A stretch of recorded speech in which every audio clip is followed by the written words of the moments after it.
hanyuma rero ikindi shaka kubabwira nonaha, ntago ugomba guheranwa n'ubukene, ntago ugomba guheranwa n'ubwigunge.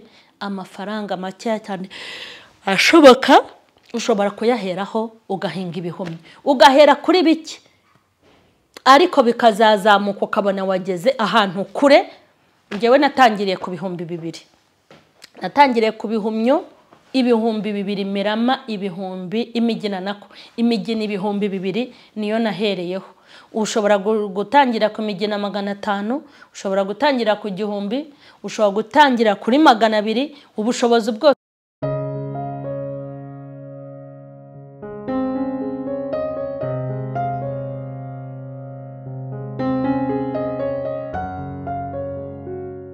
Urifuza kwambara neza, urifuza guha impano ihebuje umukunzi wawe, inshuti yawe cyangwa umubyeyi wawe, nta handi muri Kigali yose wasanga ibikunyuze uretse muri Alpha Boutique. Muri Alpha Boutique tugufitiye imyenda myiza n'inkweto cyane cyane iby'abakobwa ndetse n'abadamu, hakiyongeraho amasakoshi meza ya original, imikenyero ndetse n'amabiju. Ibyo byose bituruka mu bihugu bitandukanye by'Uburayi, Turikiya ndetse n'ahandi. Tugane mu nyubako ya KABC Kimihurura muri etaje ya mbere neza iruhande rwa Equity Bank aharebana na Kigali Heights ndetse na Convention Center. Alpha Boutique ni igisobanuro cy'ubusirimu.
Ndabashuhuje mu izina rya Yesu Kristo w'i Nazareti, amahoro y'Imana nabe muri mwebwe abakunzi ba mu masharirene, mwebwe munkurikiraniye ahantu hatandukanye. Nizere ko mumeze neza kandi nizere ko Mwami akomeje kubarinda, nizere ko Mwami akomeje kubana namwe. Rero uyu mwanya nongeye kubashimira buryo kidukomeje kubana, mugenda mumbwira ngo uzatubwire kuri ibi, uzatubwire kuri ibi. Rero nari maze iminsi mpuze cyane, hari abantu mwagiye mumbaza ku bintu by'ibihumyo, mumbaza bimera gute, wadufasha iki. Wenda ndumva ari byo nshaka kugarukaho cyane nonaha. Ndifuza kubigarukaho mbisobanurira abantu babyifuje mu buryo butandukanye. Mugenda munyandikira, hari n'abagiye banyandikira sinabasubiza bitewe n'umwanya mutoya nari mfite, n'ibyo mwambajije sinabasha kubibasubiza, ariko ubu noneho ndahari, umwanya urahari, n'uwakenera yuko mufasha byose nabimufasha, noneho ubu nta kibazo gihari. Rero ubuhinzi bw'ibihumyo ni ubuhinzi natangiye vuba, ndumva hashize amezi n'imbarangahe, ntago umwaka uragera, ariko igihe cyose nabutangiriye nabubonyemo umusaruro ndetse n'umumaro, nabibonyemo inyungu nyinshi. Ubundi ibihumyo bivamo ibintu byinshi. Wenda Imana nidutiza igihe tukazabona umwanya, nzagenda mbereka n'ibintu byinshi bikorwa mu bihumyo. Ibihumyo ushobora kubirya nk'imboga, ukaba warisha ubugari n'ibindi bintu. Ibihumyo ushobora kubirya mu buryo bwa potaje, nzagenda mbereka. Ibihumyo wabikuramo potaje, ibihumyo wabikuramo boilo, nka kumwe batogosa inyama, wabikuramo boilo karya isosi yabyo, kandi bigiragu ikindi bigira intungamubiri, haba ku abana batoya batangiye kwiga kurya, byaba ku bantu bakuru, bigira intungamubiri. Hari n'agatabo nzakabasomera. Ikindi nuko ibihumyo ntago bihenda. Ubu ikiro cy'inyama kigeze ku 6,000, kigeze ku 6,000 y'amanyarwanda. Urumva ni amafaranga menshi. 6,000 rero birimo inyama, harimo ibiro 2 by'ibihumyo, harimo ibiro 2 by'ibihumyo. Urumva yuko kandi nta nubwo intungamubiri ari zimwe. Ku muntu rero ushobora kwifuza gutera ibihumyo, yampamagara, turabibafasha. Tubafasha kubyubakira ahantu bigomba kuba. Dufite imirama y'ibihumyo, ndayicuruza, ndayigira imirama y'ibihumyo. Hanyuma dufite n'abatekinisiye bashobora kugufasha kubitera. Hanyuma ikindi ni ibintu ushobora kurya ugatunga umuryango, ushobora no kubigurisha ugatunga abantu, kuko nta muntu ushobora kwanga ibihumyo. Isambaza zisigaye zihenze, inyama zirahenze, amafara ahenze. Nta nubwo kandi ibihumyo tugomba kubirya ngo kubera ko bidahenze, ahubwo tugomba kubirya kubera ko bifite intungamubiri. Kubitera ntago bitinda kugira kwera, kandi ntago bigorana, ntago ari ibintu bikenera izuba cyangwa imvura. Ni ibintu uvomerera kandi ukabivomerera nanone udakoresheje amazi menshi ku buryo ashobora no kugukosoma. Ibihumyo byerera amezi 3, nani ibyumweru 3. Mu byumweru 3 wahinze ibihumyo uba watangiye gusarura. Rero ni ibihingwa byiza, ahubwo abacuruzi, abashoramari, bantu mwirirwa mucuruza inyanya n'ibindi bintu, mu bintu mucuruza muzongeremo n'ibihumyo. Ushobora kujya ugurisha umuntu inyanya ukamugurisha n'igihumyo, akagenda akarisha icy'ubugari. Inusu y'ibihumyo 1,500 ni ibihumyo bishobora gukora nk'ubugari, bishaka kurya nk'ubugari n'ibiro na 2. Urumva ko rero ni ibintu byiza. Ku bantu rero bashaka imigina, wampamagara kuri nimero zanjye. Abashaka ko tuzabibaterera, tuzabyubakira, kubyubakira, kubitera, ibyo bintu wampamagara kuri Mama Sharirene. Ukeneye kubyubakira, ukeneye kubitera, ukeneye imigina yabyo, nzabereka imigina. Wenda ndareba nimba nkibifite muri telefone, mbereka imigina y'ibihumyo, nzabereka imigina y'ibihumyo n'ukuntu biterwa. Nabereka ho gatoya mukabireba kuko naranabyitereye, hari akavido nigeze mbereka.